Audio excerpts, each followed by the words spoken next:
Eh? Could that child be? I happened to peek behind the dumpster at a supermarket in the neighboring town.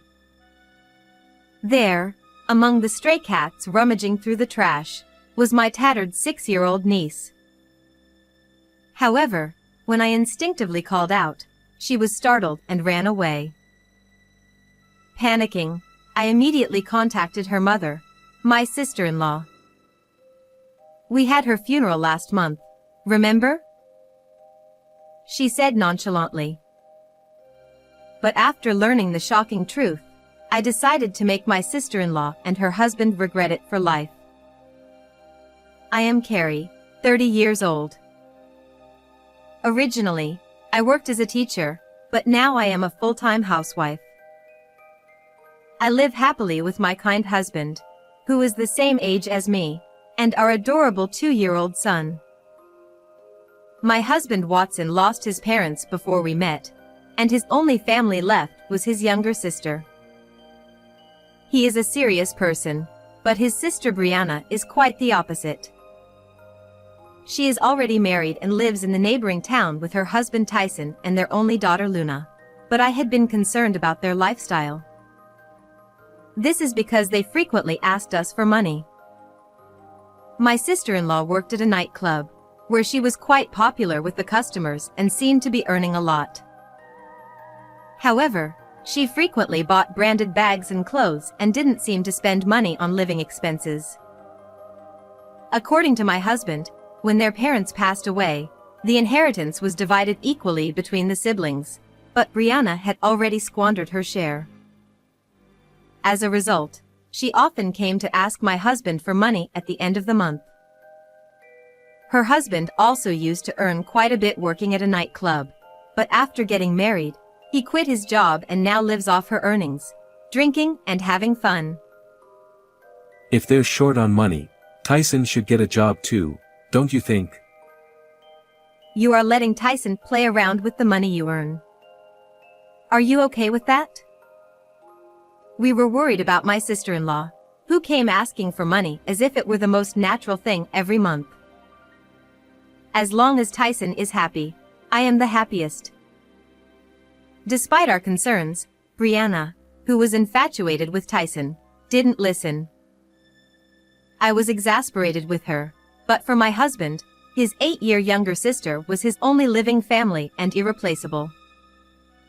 Watson, although troubled, continued to give her small amounts of money from their parents' inheritance. I understand your concern for Brianna, and since it's coming from the inheritance Watson received, it's best if I don't interfere. The main reason we were financially supporting my sister-in-law and her husband was our desire not to let our 6-year-old niece Luna go hungry. However, I was very worried that someday the inheritance would run out, and it would become difficult to raise her. Luna was a quiet, well-behaved child, and I was concerned about how my sister-in-law and her husband treated her. These thoughts began to haunt me when our son was born. When my sister-in-law came to the hospital, she stared intently at the baby's face. A boy, huh? I wonder if he looks like Tyson. Thank you. Luna is very cute too. Her? No way. Girls aren't cute at all. I wish I had a boy. My sister-in-law complained openly, even in front of Luna. Can Luna hear this? Is this okay? I was worried that Luna might feel hurt. Moreover, one day, when my son had grown up and I had become capable of doing regular chores, I made a lot of side dishes and decided to visit Brianna's house. When I arrived and was about to ring the doorbell, I heard loud voices. Hey! Why isn't the laundry done yet? You're so slow. I am sorry. Peeking into the yard, I saw Luna carrying a large laundry basket, responding weakly. Brianna. What are you making a 6-year-old do? My sudden appearance startled the couple, but they quickly glared at me. She's practicing doing chores. This is our educational policy. An outsider has no right to interfere. Exactly. And how dare you come here without calling first? That's too rude.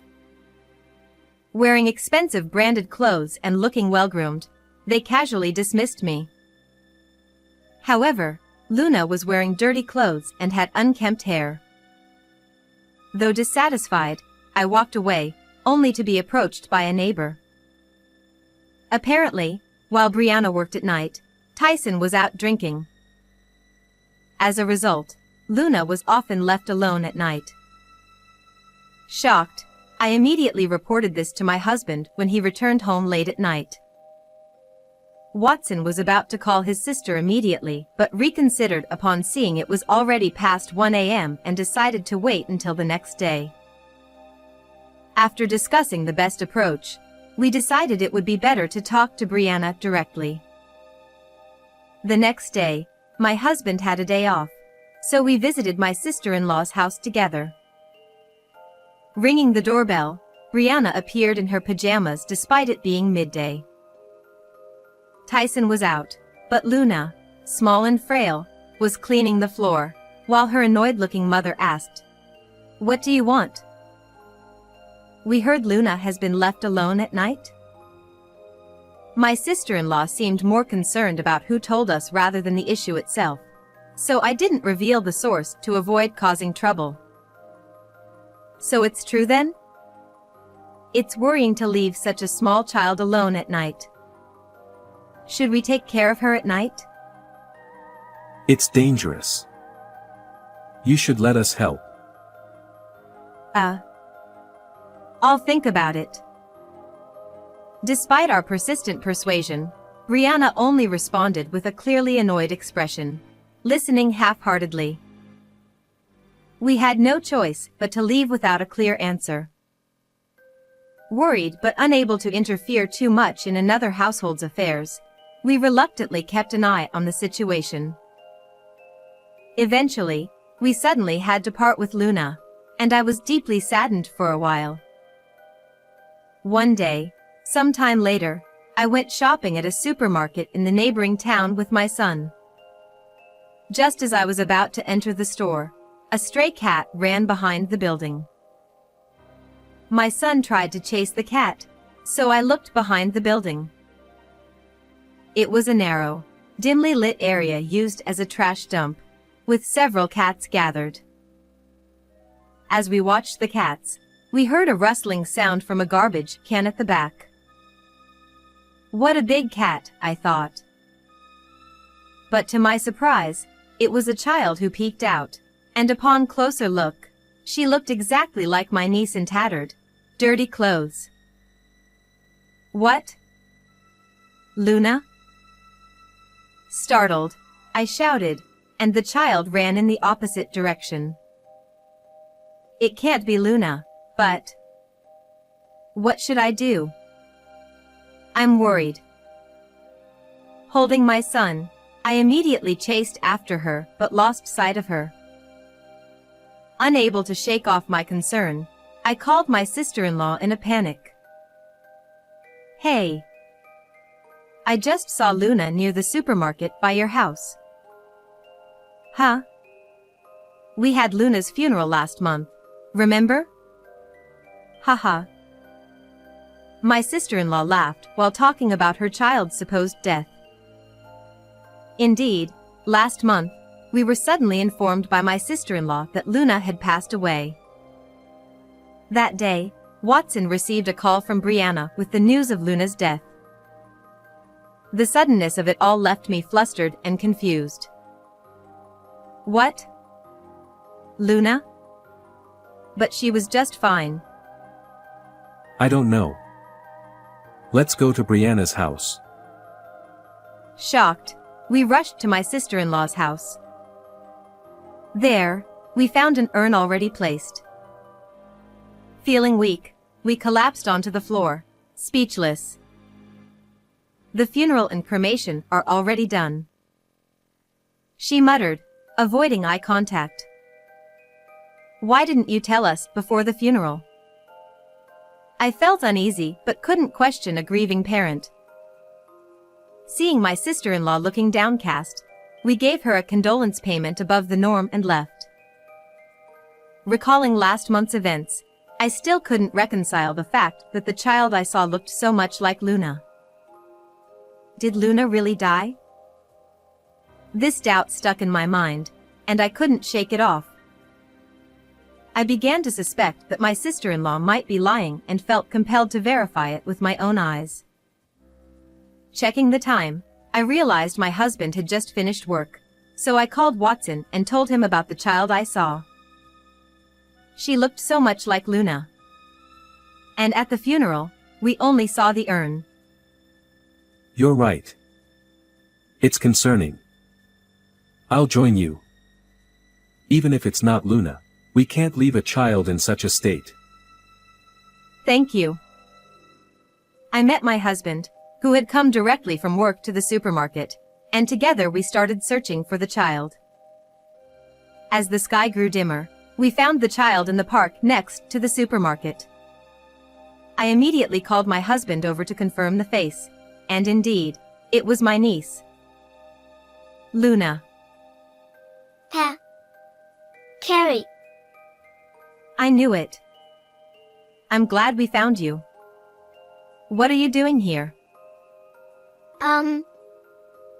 The niece, looking down, hesitated and seemed reluctant to speak.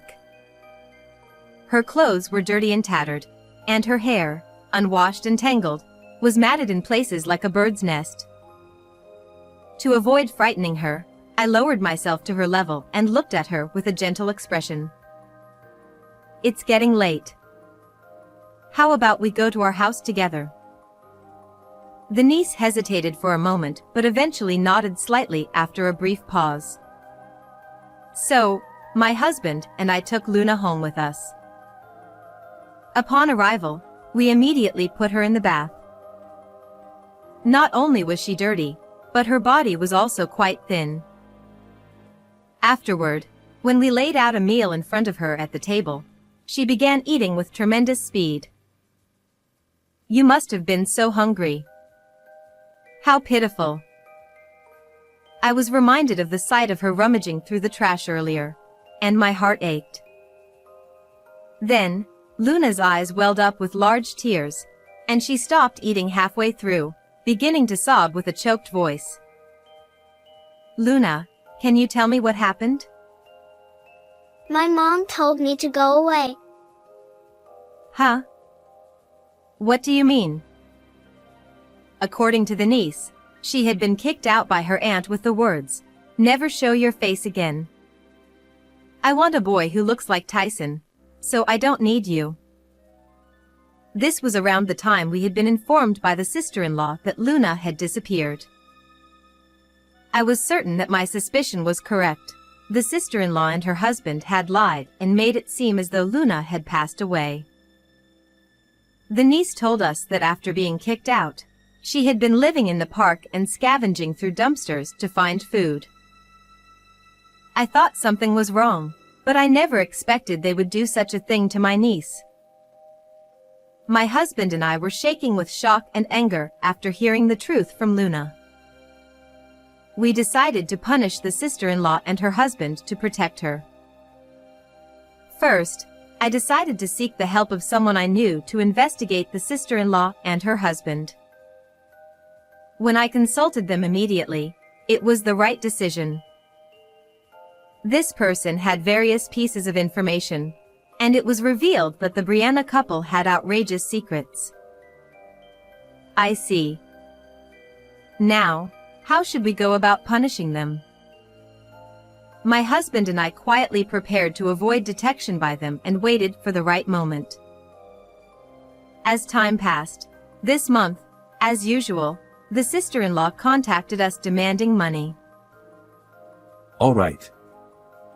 If you need money, you and your husband should come over once in a while. Oh, well, if I must, I'll come. When my husband spoke in a decisive tone, the couple showed up at our house as promised. Since they were expecting to receive money, They were unusually cheerful and friendly, unlike their usual indifferent demeanor. By the way, it's almost Luna's memorial month, isn't it? Huh? Oh. I suppose so. The sister-in-law and her husband, Tyson, avoided eye contact and gave vague responses, not saying anything further. So, I stepped a little closer to them.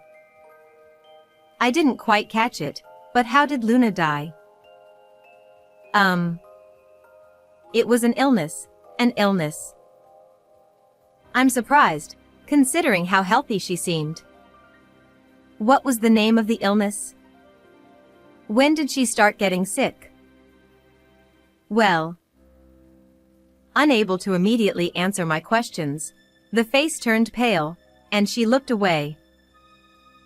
Meanwhile, Tyson, who was beside her, pretended not to notice and looked away in another direction. When I repeatedly asked the same questions, the sister-in-law, irritated by my persistence, snapped at my husband. Just give me the money already. Normally, Watson would quickly hand over the money, but today he stared at the sister-in-law with a stern expression. I'm not giving you any more money. This money needs to be saved for Luna's future. Huh? I've told you, Luna is gone already, right? Are you deaf? Watson, were you listening? Haha. They laughed loudly, mocking my husband. Seeing this, my restrained anger exploded, and I glared at them. It's useless to lie. Luna is alive. Don't make baseless claims without evidence. I found her in the neighboring town. I also know that you kicked her out of your home. Upon hearing my words, the sister-in-law and her husband both exclaimed "What?" in shock, but quickly composed themselves. If you're going to lie, at least make it a better lie. Don't mess around.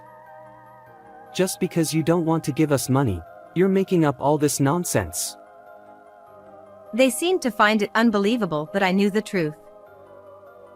They kept complaining and accusing me, repeating, "Give us the money," as if they were collecting a debt.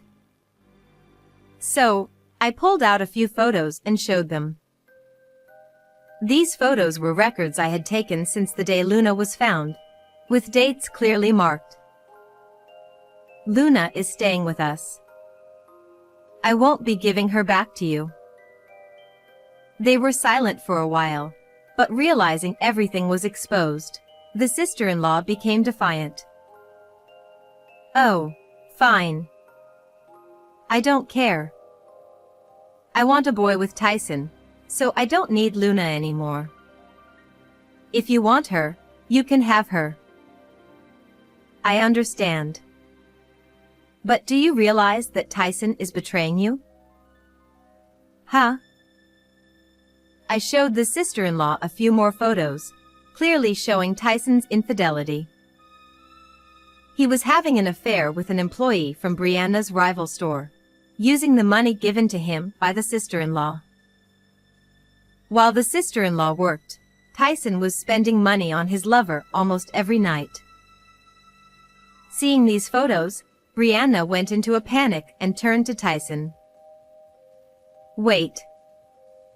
What's going on? Ah, so it's been exposed. Well, I never thought much of you beyond a source of money anyway. What? What do you mean? If you want a child so badly, find someone else. Goodbye.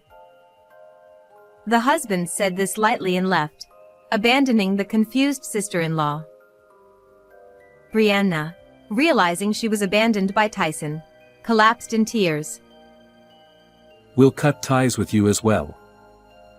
Even though you're my sister, I don't want to be involved with someone who would abandon their child. Thus, my husband declared a complete severance of ties with the sister-in-law. The sister-in-law, with a face soaked in tears, looked at us resentfully. If I work hard to make money, Tyson will surely come back. I don't care about you. Do you really believe that? Of course. But you've been taking money from the store without permission. It seems that's been discovered. Despite her bravado, the face turned pale when she heard my words. I heard rumors from an acquaintance who works in the entertainment district. It's only a matter of time before you're kicked out of the store. In reality, the person I relied on was a former student from my teaching days. Though he had been a troublesome student disliked by the entire school, I had faced him directly when I was a rookie teacher. Gradually, he opened up, graduated successfully, and now runs his own business.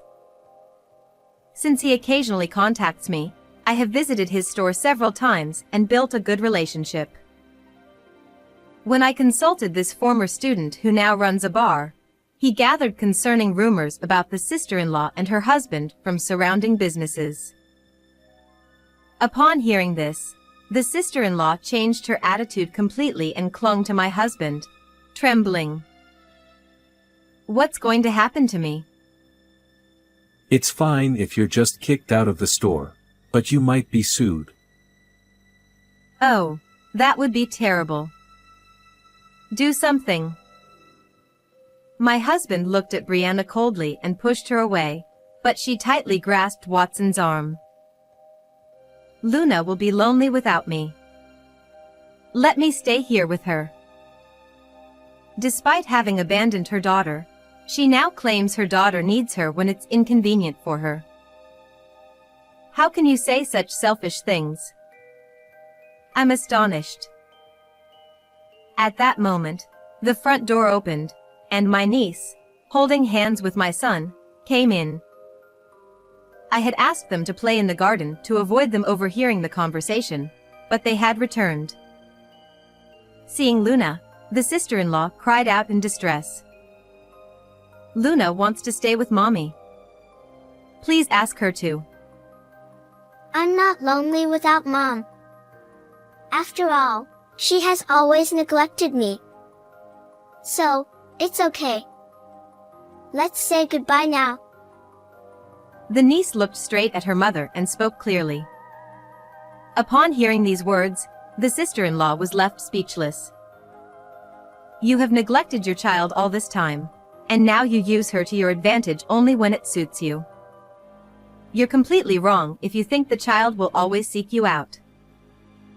With a cold tone, I told the sister-in-law, and she collapsed into tears on the spot.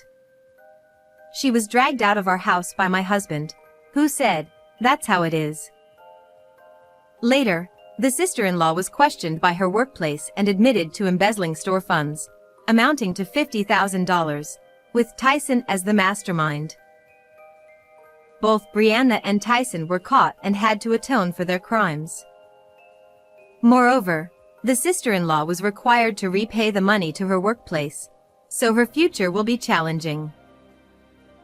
As for Luna, she officially became our adopted child, and we shower her with the same affection as our own son. Next year, Luna will start elementary school. Seeing her happily going to school, we want to continue to nurture her with love. How was this story? Please also subscribe to the channel. See you in the next video.